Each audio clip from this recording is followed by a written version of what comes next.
My name is Yanfei, top legal expert in Liyue, and for the avoidance of doubt, no one else comes close. From commercial litigation, to civil mediation, to criminal lawsuits, I'm fully versed in every area of the law, and I guarantee you a swift and satisfactory conclusion to your case. My contact details? Where should I write this down? Paper will just get lost, and it'll only rub off if I write it on the back of your hand, so... Aha! I know! I'll just write it here on the close of this... whatever this thing is that follows you around. I'll remind you again. The law can be both a help and a hindrance. Sometimes the law is compatible with human nature, but sometimes the two conflict. Balancing the two is a discipline in its own right. The case before us is a strange and unprecedented one indeed. Rain! Oh, Lord of Geo, please do us a favor and clear this up at your earliest convenience. I submit that we cannot afford for the codices to get damp. What kind of injurious weather is this? It's cold. This weather's got me in the mood for reciting some laws. Let's see. Commercial Law of Liyue, Chapter 27, Section 6, Article 3 stipulates that... Wait, what was it? Oh my goodness, I've completely forgotten. What is wrong with me today? I have to head out this morning to meet a client about a creditor dispute, but I also have to follow up on a consultation from last week by noon. All right, time to get to work. I'm a little sleepy. I know, a vigorous debate should wake me up, and I've got just the topic. The Northland Bank's presence in Liyue does more harm than good for our economy. So, are you for or against? The night market? I was planning on organizing some files this evening, but if you're going, I can join you. Oh, I should mention, lots of vendors go for the hard sell in the evenings because they want to be able to start with fresh produce the next day, but also don't want to lose profit on what they have left today. So, leave the negotiating to me, and if you have any leftovers, those can be my fee. Need a cure for insomnia? Let me read you the history of the development of Liyue's legal system. None of my friends have ever lasted longer than 20 minutes. Oh, you want something more fast-acting? Then I'll recite from the legal codices. Let me know in the morning which section I got to before you fell asleep. Okay, here I go. You think I come across as quite imposing when I'm reading through case files? Huh. Well, that's only when I'm in work mode. It's like I have an invisible switch. Flick it one way and I'm in normal mode. Flick it the other way and I switch to work mode. Surely you must have a switch like that too. Civil cases are the ones I dread the most. Divorces, custody disputes. It's a thankless task trying to unpack these kinds of cases with logic and reason. You have to be kind, courteous, and patient with your clients, even though half the time they are completely incapable of participating in a constructive discussion. I know I advertise myself as being fully versed in every area of the law, but honestly, if it were up to me, I'd rather everyone could just get along so we wouldn't have so many of these cases. You want legal advice from me? Sure. For legal opinions, I charge a flat rate of 6,000 mora. For advisory services, my hourly rate is 180,000 mora. And for commercial law, I charge 710,000 mora per case. Final quote and commission rate depending on the details of your case. Not a bad deal, right? If you're concerned about what kind of complicated issues you might get tied up in during your travels, your best bet is to bring someone with you who knows and understands the law. Someone like me, for example, whose expertise goes beyond just the law of Liyue. Well, actually, having said that, Fontaine's law is notoriously complicated. Though, with my level of intelligence, getting acquainted with it should be no problem. Anyway, my point is, you can always rely on me. Visions appear in response to strong desire. So as someone with ideals, it's only natural that I should have received one. Because above all, I wish for all people to live honest lives and abide by the law. But some people will always insist on playing by their own rules and causing havoc for everyone else. Those people can expect to be prosecuted so hard, they won't know what hit them. This steelyard balance was a gift from my father. It It weighs objects to determine their value. I usually use mora for the weight, but it can only give the original price. For example, 1,000 years ago, Liyue was covered in glaze lilies, and they weren't worth anything in monetary terms. Then, when they suddenly declined a number, the price shot up in response, but the value shown by the steel yard wasn't updated. It still shows them as their original value. In other words, dirt cheap. So, most of the time, this isn't a very useful tool for work purposes. Huh? You want to try weighing something? How about we could weigh your little friend here? Will that do? I have a self-defense method that I call Wrath of the Flame, based on a punishment called the Wrath of the Rock, which is detailed in the ancient work, The Comprehensive Compendium of Liyue Law. The Lord of Geo is the god of contracts, and contracts, too, can be seen as a way of restraining people. Ergo, Liyue Harbor has been the city of contracts since time immemorial. The Historia Naturalis Liyue has an entry about a waterborne plant called the horsetail. It claims that the horsetail is a medicinal herb that stands alone on the banks of Dihua Marsh. Its color is that of the clouds at sunset. Apparently, if you grind it into a powder and mix it into your ink, it makes your writing water-resistant. But it's a shame. I've been to Dihua Marsh at least 100 times, and each time I end up with baskets and baskets of the common purple variety, but not a single one of the kind that the book describes. I heard that little herb gatherer has written out a whole set of behavioral rules for herself. She may be small, but boy, has she got her head screwed on. She's definitely destined for greatness. The young of today shall outperform us tomorrow, as they say. I must admit, she has my respect. Ganyu is kind and thoughtful. It's just a shame she's so busy all the time. Most of the time, she's buried in an endless pile of paperwork, the only exception being her nap at noon. Don't get me wrong, I have to put in some hours at work too, but I'm happy with the job I've chosen, and it's certainly a lot less taxing than hers. The Feiyun Commerce Guild is one of my oldest clients. Their approach to business is meticulous and thorough, and every business meeting I've had with them has always been attended by the head of the house himself. Last time, though, I happened to meet their youngest, Xingqiu. To my complete surprise, the lad had no trouble whatsoever keeping up with my train of thought. He was very eloquent, too, and had excellent manners. Definitely not a simpleton. I always hear people saying that the director of the Wangsheng funeral parlor has an unorthodox approach to business.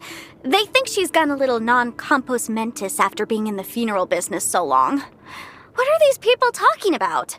The Wangsheng funeral parlor provides a legitimate and necessary service, which is the cornerstone of any successful enterprise. Work is just work. There are no good and bad jobs or lucky and unlucky jobs, just jobs that need doing. If I had one gripe, it would be that the director rarely comes to me for legal advice. Mr. Zhongli has so much in-depth knowledge on so many topics, he's like a walking library, you know what I mean? He's a total savant, though he never flaunts it. I could tell just by looking at him. People like him rarely shy away from taking on complex problems alone, so in my estimation, he's certainly not a potential client. And yet, somehow, I can't help but think I know him from somewhere. It's hard to describe the feeling. I asked my father about it, and he just said something to the effect of he didn't know either, though he seemed a little evasive. It was so strange. Anyway, makes me wonder if my father is hiding something from me. All right then. If he won't tell me what's going on, I'll just have to find out for myself. You must have heard of the Tianquan Ningguang. She's the highest authority where the law is concerned, and often makes amendments to the legal codices. Every round of additions, retractions, and revisions generates mountains of material. Why, the latest edition of the legal codices contained 3 new laws, 121 revised legal annotations, and an array of new legal precedents. Archons know how long it's going to take me to commit them to memory. Still, she's a businesswoman at heart. I'm not about to let her beat me when it comes to the law. Once I finish memorizing these, I need to step up my productivity. The Yuheng doesn't deal with matters of the law, and thank goodness. Knowing Keqing's attitude toward work and ruthless efficiency, I'd end up losing a lot of work. Although, No, surely it wouldn't come to that. She's a stickler for doing things the right way. No doubt she'd offend people. But if she had someone like me as her legal assistant, no way. Why should an eminent legal expert such as myself be relegated to the role of assistant? If she needs legal counsel, she can come and find me. Eula saved me once, and we've kept up correspondence ever since.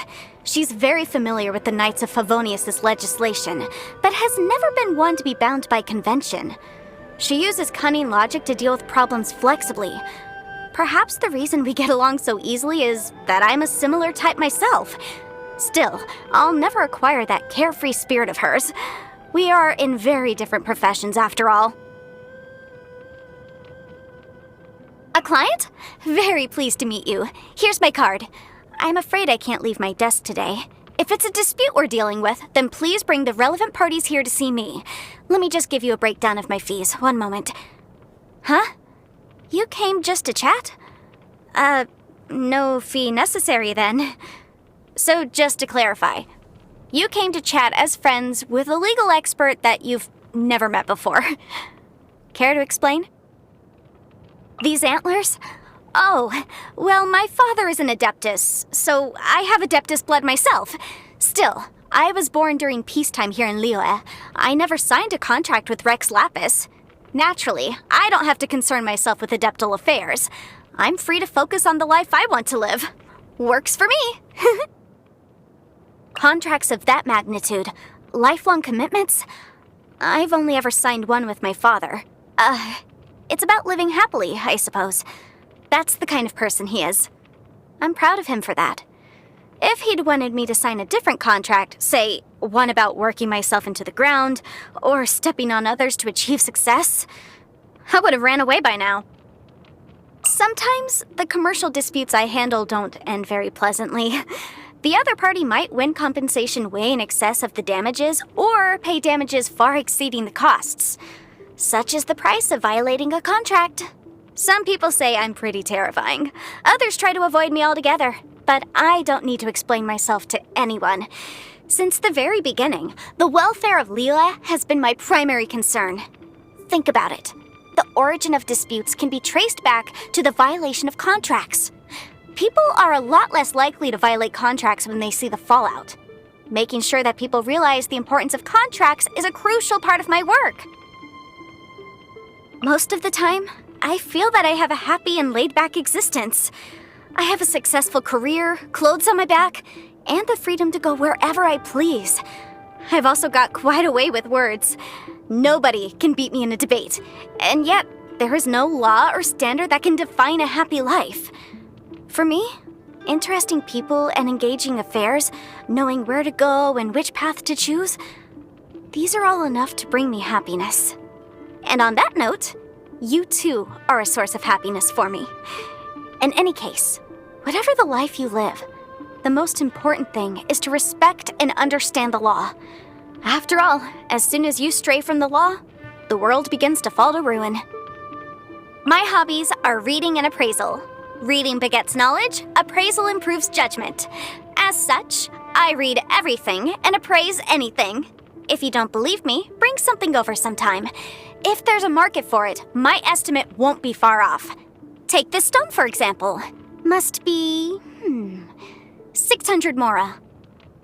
My friends from the communications office often get me to go fishing with them. They say it's to exchange angling tips, but deep down, everyone's keen to show off. I've gotten the better of everyone 100 different ways, but they continue to scrutinize my business. After so much success, it's gotten a little embarrassing. So every time, I end up taking advantage of my ingenious acting skills to make myself seem humble, you know? What's with the face? Are you doubting me? Oh, on that note, let me recommend my one true love, tofu. Tofu all the way. Light in flavor, tender in texture, not to mention smooth and nourishing. It goes well with all manner of soups and dishes, and more importantly, it's available throughout the seasons. Beauty over complexity. Tofu dishes are my kind of flavor. I don't like cold dishes. Maybe it's because I rarely eat them. When I would get home late, my father used to keep a lantern lit for me. He'd hear me coming and ask me if I was hungry. In his words, the best dishes are served hot. Do not seek to emulate the past, for there is no law that can suffice for all time. This is a lesson I must always bear in mind. Only by adhering to the law can the people solve life's myriad of problems. Studying the law allows one to have grounded conversations, whilst learning martial arts allows one to prevail against groundless violence. Hey, wait a minute. Does this count as martial arts? Well, I guess I've mastered both the pen and the sword. I've been lucky to have you with me through to the end of my training. Compensation? A 24-hour specialist personal advisor? Sounds good, but no haggling.